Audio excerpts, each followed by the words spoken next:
BNP নাকি চাঁদাবাজি করে, বিএনপি নাকি দখলবাজি করে, বিএনপি নাকি ওই যে কে যেন আজহার নাকি মাজার একজন আছে, আগে ওরা খাইছে এখন এরা খেতে চায় না, কি বলছে না? আজকে কিন্তু আমি সুযোগ পেয়েছি দুদু টিপে ধরবই।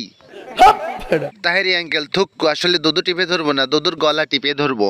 মানে যার বক্তব্য শুরুতেই শুনলেন, ওনার নাম শামসুজ্জামান দুদু, তাই দুদু মিয়ার আজ গলা টিপে ধরবো। ও আচ্ছা আচ্ছা, তাই বলো।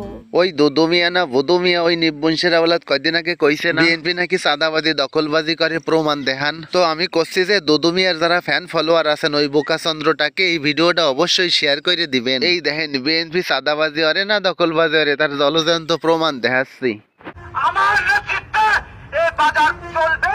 আজকের পর থেকে আমি জাহাঙ্গীর যতদিন বেঁচে থাকবো ততদিন পর্যন্ত এই বাজার আমার নেতৃত্বে চলবে। এই দৃশ্যটি ঘটে গেছে গাজীপুর জেলার শ্রীপুর উপজেলায় একটি বাজারের নিয়ন্ত্রণ নিতে যুবদল নেতা তার সাঙ্গপাঙ্গ এবং দেশীয় অস্ত্র সঙ্গে নিয়ে মাইকিং করে প্রকাশ্যে চাঁদাবাজির ঘোষণা দেন।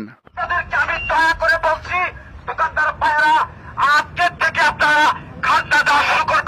বিএনপির ক্ষুধার্ত কুকুরেরা বাজারে এভাবে চাঁদাবাজির বাণিজ্য করতেছে। ওদিকে আবার তারেক রহমান লন্ডন থেকে এই ধরনের খবর শোনা মাত্রই তার নেতাদের বহিষ্কারও করতেছে। জ্বালা জ্বালায়ের বাসিনে বাপু, এই 6-7 মাস ধরে তারেক রহমান যে কয়জন নেতা কর্মীকে বহিষ্কার করিছে, আমার তো মনে কয় আমি সে কয় বেলা ভাতও খাই নাই।